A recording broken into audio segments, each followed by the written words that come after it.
সেইখানে কিভাবে ভাগ বন্টন দেবো, বন্দোবস্ত নিয়ে কি জানা।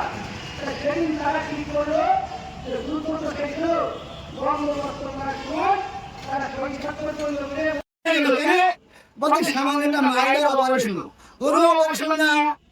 আসল কথা তাকে বুদ্ধি দিয়ে পাঠানোর জন্য সময় চাইছিল। পাঠানোর পরে তিনি আজকে এসে কি করলেন, এগুলো হয়েছে সব ইতিহাস পাল্টে আমরা ইতিহাস করবো, যে ইতিহাস গড়ার পরে বাংলাদেশে একেবারে প্রত্যেকটি মানুষ সুখের সাগরে ভাসবে।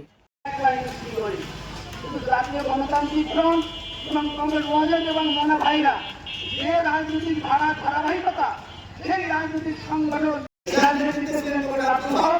এখন সেই রাজনৈতিক সংগঠনটি তারা বলল আসলে সে সাম্রাজ্যবাদের আর একটা ঘটনা ভারত হয়েছিল গণতন্ত্রের জন্মে তাই একটা সাংবিধানিক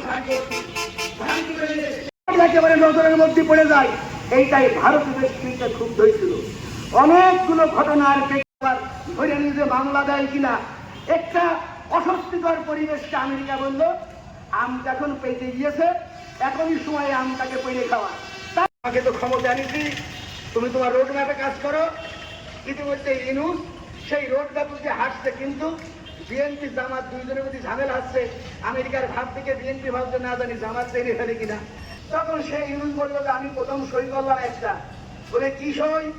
প্রথম সই করলাম চট্টগ্রাম বন্দর তোমার কথা মতো আমি দ্বিতীয় কোম্পানিকে ইজারা দিলাম।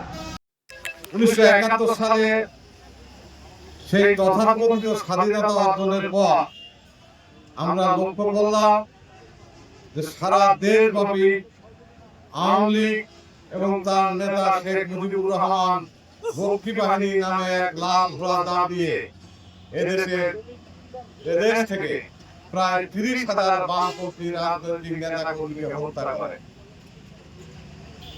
আমি কোন ইতিহাসও পড়িনি বা আমার এরকম কিছু জানা নেই যে একটা সদ্য স্বাধীন দেশ থেকে যারা স্বাধীনতার কথা বলে নেতৃত্ব দেয়, সরকার গঠন করে, তারা নিজ দেশের জনগণকে এভাবে এরকম নির্মমভাবে হত্যা করে।